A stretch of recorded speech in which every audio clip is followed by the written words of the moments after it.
অম্পিও আইজনী তোক বিপ্লৱে মৰম কৰেনে? দেউতা তুমি এইবোৰ চিন্তা কৰি নাথাকিবা, বিপ্লৱে মোক বহুত মৰম কৰে। মই এইটোৱে বিচাৰিছোঁ তই সদায় হাঁহি মাতি থাক। দেউতা তুমি অকলশৰীয়া, সেইকাৰণে মই বিয়া নহওঁ বুলি কৈছিলোঁ।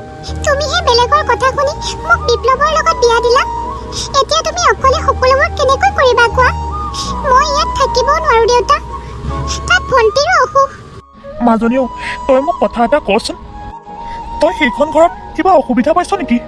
বিপ্লৱে তোক থ'বলৈ কিয় নাহিল? তোক যে অকলে অকলে টমটমত পঠিয়ালে।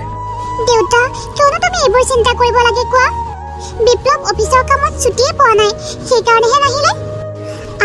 মোক কৈছিলে ৰখি দিবা, কিন্তু মইহে গুচি আহিলোঁ।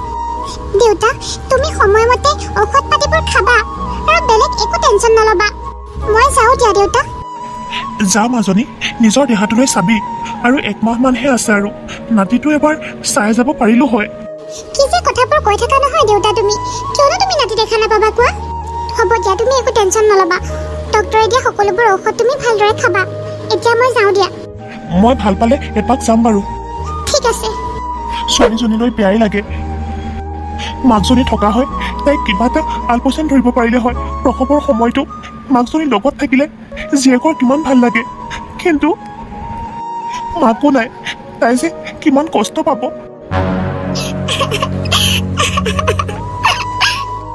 দেউতা মই তোমাক মিছা মাতিলোঁ, মোক ক্ষমা কৰিবা দেউতা। কাৰণ তুমি এনেই বেমাৰী, সেইকাৰণে মই তোমাক আৰু কষ্ট দিব বিচৰা নাছিলোঁ। মই বিপ্লৱৰ লগত অকণমানো সুখী নহয় দেউতা। বিপ্লৱে মোক নিজৰ পত্নীৰ মৰ্যাদাই দিব টান পায়, লাজ পায় মোক নিজৰ ঘৈণী বুলি চিনাকি দিব। কাৰণ মই যে দুখীয়া, তোমালোকে মোৰ লগত যে এসোপা সম্পত্তি দিব নোৱাৰিলা। বৌ কি কৰি আছে আপুনি বাৰু? এতিয়া ভাত বনাওঁ কি? ভাত বনাবলৈ এৰি ইয়াত বহি আছেহি যে? চিংকি মই বনামগৈ দিয়া। কামৰ কামডাল নাই, খালি ৰুমটোৰ ভিতৰতে সোমাই থাকিব, সেইকাৰণে দাদাই তোক দেখিব নোৱাৰে।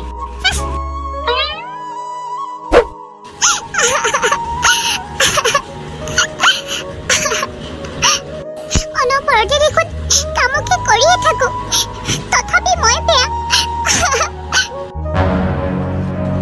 তই আহ আজি, এইটো ফলৰ বাকলি মই ইয়াতে পেলাই থৈ দিওঁ, তই আহি পৰিবি। তই চেটেপ বৌ আহিছেনে নাই? সোনকালে আহক।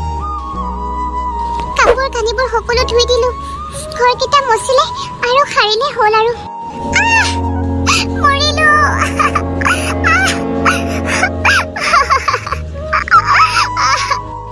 তোৰ কি হ'ল হা? আকৌ নাটক আৰম্ভ হ'লেই নে? চিংকি মই পৰিলোঁ, উঠাই দিয়াচোন। কোনোবা ইয়াত কলৰ বাকলি পেলাই থৈ দিছিলে। তই মৰি যা, তোক আমাৰ বৌ বুলি ক'বলৈ লাজ লাগে, মিডল ক্লাছ। চিংকি মোক উঠাই দিয়া না, মই বৰ কষ্ট পাইছোঁ। হেৰি আপুনি আহিছেনে? মোক উঠাই দিয়কচোন, মই পৰি থাকিলোঁ, বৰ কষ্ট পাইছোঁ পেটত। উঠাই দিয়কচোন মোক। উঠাই দিব লাগে, হাতটো উঠাই দিব লাগে, পৰি থাকে নেকৈ? মোক উঠাই দিয়ক, মই বহুত কষ্ট পাইছোঁ। মোৰ অফিচলৈ যোৱা দেৰি কৰি দিলে।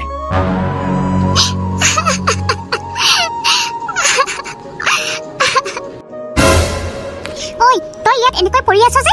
হা, বাথৰুমত যে কাপোৰবোৰ পৰি আছে কোনে ধুব? হা, আৰু যিখিনি যে ধুই পেলাই থৈছিলে সেইখিনি কোনে মেলি দিব? উঠ উঠ, চুলিত নধৰিবা।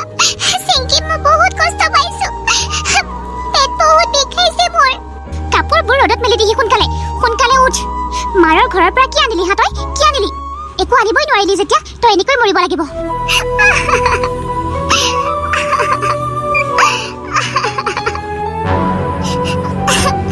পেটটো ইমান বিষাইছে। 9 মাহ কেনেকৈ পাৰ হ'ল গমেই নাপালোঁ। বিপ্লৱ আৰু চিংকি মোক কিয় ইমান বেয়া পায় নাজানো। কি ইমান মই ভুল কৰিলোঁ যাৰ কাৰণে মোক ইমান শাস্তি দিয়ে? আপুনি আহিলে? আহিলোঁ। মোক এবাৰ ডক্টৰৰ ওচৰলৈ লৈ বলকচোন, মোৰ বহুত পেট বিষাইছে। কি ডক্টৰৰ ওচৰলৈ? পইচা কোনে দিব হা? তোৰ বাপেৰে দিবনে? বাপেৰক ফোন মাৰ, ক আগত 1 লাখহে দিছিলে, এতিয়া বাকীখিনি দিবলৈ। ছোৱালীজনী অনাৰ সময়ত 3 লাখ 4 লাখ টকা দিম বুলি কৈছিলে, কিন্তু অহাৰ সময়ত ফুটা কৰি এটাও নিদিলে। হস্পিটেললৈ যাব লাগে দেখি। আপোনাক দেখোন 1 লাখ টকা দিছে। 1 লাখ টকা কি হয় হা? আপুনি কি ছোৱালী বিয়া পাতি আনি ছোৱালীৰ লগত যিখিনি যৌতুক দিয়ে সেইখিনিয়ে চলিম বুলি ভাবিছিলে নেকি? কি কথা কৈছ তই? মোৰ লগত মুখে মুখে তৰ্ক কৰিবলৈ আহ তই? নামাৰিব মোক, নামাৰিব। মই আপোনাক হাত জোৰ কৰিছো। মোক ডক্টৰৰ ওচৰলৈ যোৱাৰ কথা নেক্সট টাইম নকবি।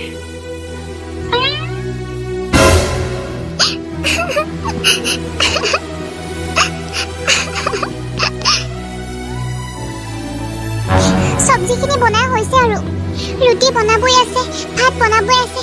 এখেতে বা আকৌ কি কয়? ঐ মোৰ জোতাযোৰ অলপ চাফা কৰি দেচোন, মই ক্লাবলৈ যাওঁ। চিংকি মোক চাই থাকিব নালাগে, সোনকালে দে। ঠিক আছে। আৰু শুন, মোৰ কাপোৰবোৰ ৰ'দৰ পৰা আনি ধুনীয়াকৈ সামৰি কুটুৰি থৈ দিবি, মই আহি পোৱাৰ আগত। হ'ব আঁতৰ। চিংকি তুমি দাদাৰক ক'বাচোন মোক এবাৰ ডক্টৰৰ ওচৰলৈ লৈ যাবলৈ। মোৰ গাটো বহুত বেয়া লাগি থকা হৈছে। মই ক'ব নোৱাৰো দেই, কাৰ ফালৰ পৰা তুলিছে ঠিক নাই, মই দাদাক ক'ব লাগে। চিংকি অলপ মোক চম্ভালি কথা ক'বা, পাহৰি নাযাবা মই তোমাৰ বৌ হওঁ। কি কৰিবি হা, কি কৰিবি? থাকিবলৈ দিছো ধুনীয়াকৈ আচত থাক, বেছি কথা নকবি, বেছি দাদাগিৰি নচলাবি তই। আৰু এটা কথা জাননে নাই, দাদাই চিন্ময়ীক ভাল পায়। কি? তোকতো দাদাই কোনোদিনে ভালেই পোৱা নাছিলে, দাদাইতো তাইকে ভাল পাই আহিছিলে। কিন্তু গাঁৱত এক্সিডেণ্টটো কৰাৰ কাৰণে তোক আনিবলৈ বাধ্য হ'ল। তোৰ লগততো দাদাই কেতিয়াও থকা নাই, তই কেনেকৈ প্ৰেগনেণ্ট হলি? চিংকি হ'ব বাদ দে, মোক ক্লাবলৈ যাবলৈ দেৰি হৈ আছে।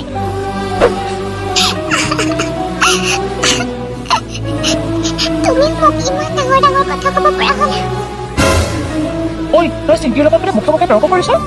তাই কি কৈছে জানেনে? কি কৈছিলে? তোৰ পেটত থকা সন্তানটো মোৰ নহয় বুলি কৈছিলে, সেইটোৱে নহয় জানো? কি নোহোৱা কথা ক'লে তাই হা? কি নোহোৱা কথা ক'লে? তোৰ লগত যদি মই কোনোদিনে থকাই নাই, কোনোদিনে খোৱাই নাই, তেতিয়াহ'লে তই ক'ৰ পৰা প্ৰেগনেণ্ট হলি? আপুনি ইয়াক কি কথা কৈছে? আপুনি পাহৰি গৈছে নেকি? মই যে আপোনাৰ পত্নী। মইতো কোনোদিনেই পত্নী বুলি ভবাই নাই, অ'কে? এইবিলাক বাদ দিয়কচোন, আপুনি মোক এনেই এইবোৰ খুৱাইছে মই জানো। মোৰ গাটো বহুত বেয়া, মোক এবাৰ ডক্টৰৰ ওচৰলৈ লৈ বলক। এনে কোৱা নাই, সঁচাকৈয়ে কৈছো। তোৰ পেটত থকা সন্তানটো কাৰ? আপুনিও? সেইকাৰণে মই তোক ডক্টৰক নেদেখাওঁ। তই ইয়াতে তই মৰি যা। আপুনি পাহৰি গৈছে নেকি? এদিন যে আপুনি ৰাতি মদৰ নিচাত মাতাল হৈ আহিছিলে, মই যে আপোনাক বাহিৰৰ পৰা ভিতৰলৈ লৈ আহিছিলো। সেইদিনাখন ৰাতিয়ে তই মোক এনেই বদনাম দিবলৈ নাহিবি। মই চিন্ময়ীক ভাল পাওঁ, তাই যদি এইবিলাক কথা শুনা পায় তেতিয়াহ'লে মই তোক চাই ল'বি। তই মৰি যা, মৰি নাযাওঁ কিয়? তোৰ বাপেৰৰ কি আছে? তাইৰ বাপেকৰ ঘৰতে 4-5খনলৈকে গাড়ী আছে। বিয়া হৈ আহিলে গোটেই সা সম্পত্তি মোৰ। এজনীয়ে ছোৱালী, তোৰ নিচিনা খাবলৈ নোপোৱা ভিকহু ঘৰৰ ছোৱালী নহয়।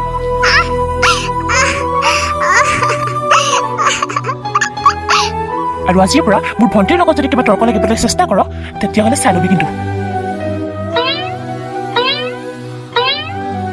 কাৰ লগত বা মুখ কলা কৰি আহিছে ঠিক নাই, মোক এনেই বদাম দিয়ে। হে ভগৱান, মই কেনেকৈ বুজালে ইহঁতে বুজি পাব? তুমি কাম এটা কৰা, ইমান দুখ দিয়াতকৈ মোক তুমি মাৰিয়ে লৈ যোৱা। নাথাকো আৰু মই বৰ কষ্ট পাইছো জীয়াই থাকিবলৈ। মই মৰিব নোৱাৰা হলো সেই গৰ্ভত থকা সন্তানটিৰ কাৰণে আৰু মোৰ একমাত্ৰ দেউতাৰ কাৰণে।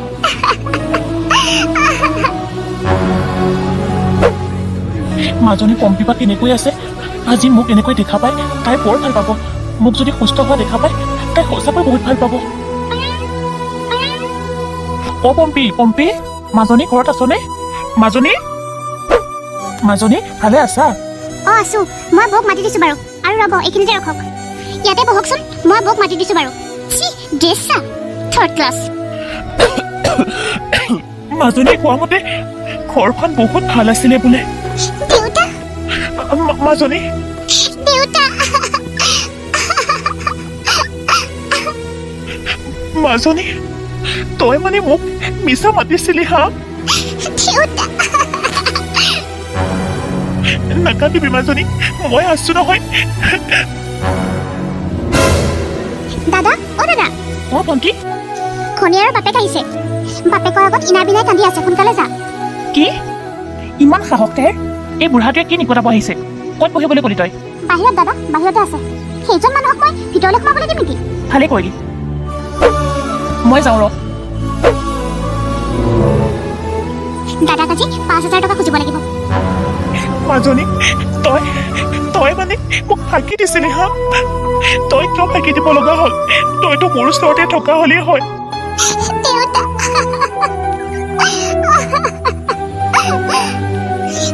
বিপ্লৱে আনকি মোৰ সন্তানটিও নিজৰ বুলি নাভাবে দেউতা। কি মোক কেতিয়াও পত্নীৰ মৰ্যাদাই দিয়া নাই আজিলৈকে। কি অ দেউতা, মোক বহুত অত্যাচাৰ কৰে। শান্তিয়ে মোক ভাতকেইটাও খাবলৈ নিদিয়ে দেউতা। সিহঁত বহুত বেয়া। ধনী হ'লে কি হ'ল, সিহঁতৰ অন্তৰ একেবাৰে নাই দেউতা। তুমি যদি মোক দুখীয়া ল'ৰা এটালৈ বিয়া দিলাহেঁতেন, মই বহুত শান্তিৰে খাব পাৰিলো হয়। মাজনী, ঐ, তই যে ইয়াত ইনা বিনাই কান্দি আছ কিয়? তুমি তাইক এনেকৈ চুলিত কিয় ধৰিছা? আপুনি মনে মনে থাকক, খাবলৈ নোপোৱা বিকুহুৰ জাত। বল ইয়াৰ পৰা বল। জলকীয়াবোৰ চাদৰ ওপৰত শুকাবলৈ আছে। বল সোনকালে বল, কাপোৰবোৰ মেলিবলৈ আছে। মাজনী, হেৰি, ভালে আছে আপুনি? আছো দে বোপাই। পম্পীক তোমাৰ ভণ্টিয়ে এনেকৈ কিয় লৈ গৈছে? সেইবোৰ বাদ দিয়ক, আপুনি মোৰ পইচাটো আনিছেনে নাই? আনিছো, এই 50,000 টকা। 50,000 টকা? এইখিনি টকাৰে মোৰ কি হ'ব হা? এনেকৈ 1,000 2,000 টকাকৈ দি থাকিলে মোৰ কিডাল হ'ব হা? মই কি কৰিব পাৰিম? শুনাচোন বিপ্লৱ, মানে মোৰ বহুত অসুখ হৈ আছিলে, মই হস্পিটেলত আছিলোঁ, সেইটো কাৰণে তাতো পইচা বহুত গ'ল। এতিয়া মানে তুমি এইখিনিকে ৰখোৱাচোন, মই পিছত বাৰু আকৌ আনি দিবলৈ চেষ্টা কৰিম। ছোৱালীজনী যেতিয়া আনিব লগা হৈছিলে তেতিয়াতো বৰ মোক চপতি মাৰিছিলে, কৈছিলে 5-6 লাখ টকা দিম বুলি। এতিয়া কি হ'ল হা? এইবোৰ কি আনিছে? মিঠাই। এইবোৰ লৈ পিনে আপুনি ঘৰলৈ যাওকগৈ। ঘৰতে বহি বহি আপুনি খাওকগৈ। যাওক মোৰ ঘৰৰ পৰা, আৰু এনেকৈ নোপোৱা নমতাকৈ আমাৰ ঘৰলৈ আহিবলৈ চেষ্টা নকৰিব। খাবলৈ আহিছিলে ইয়াত। দেউতা, তুমি মোক বেয়া নাপাবা দেউতা। মই আৰু ইয়াত থাকিব নোৱাৰো। মই চাওঁগৈ, মই দেউতাৰ ওচৰলৈ চাওঁগৈ। মোৰ ইয়াত মনটোৱে বহা নাই নহয়। ছোৱালীজনী বা কেনেকৈ আছে? দেউতা, মাজনী, পম্পী, তই কেনেকৈ আহিলি মা? মই তাৰ পৰা একেবাৰে গুচি আহিলো দেউতা। মই আৰু তাত থাকিব নোৱাৰো। হ'ব এজনী, দুখীয়া হ'লেও তই ইয়াতে থাকিবি, নালাগে আৰু তাত যাব। বল ভিতৰলৈ বল। ককা, অ ককা, প্ৰীতি আহিল হ'বলা। ককা, মোক আশীৰ্বাদ কৰিবা ককা। মোৰ আশীৰ্বাদ তোৰ লগত সদায় আছে অ এজনী। তুমি ভালে আছানে ককা? তোমাৰ কিবা অসুখ হৈছে নেকি এতিয়া? তুমি এতিয়া চিন্তাই নকৰিবা, মই আহিলো নহয়। তোমাৰ দাড়ি চুলিও কলা হৈ যাব। এই বুঢ়াটোক এতিয়া দাড়ি চুলি কলা কৰিব নালাগে দে। তুমি ক'লে নহ'ব নহয়। পিছে এটা কথা, যাৰ নাতিনীজনী পুলিচ অফিচাৰ, তাইৰ ককাক যদি ইমান বেয়া দেখা হৈ থাকে কি হ'ব, হয়নে নহয় কোৱা? অ তো প্ৰীতি, মা, তুমি ভালে আছানে মা? আছো।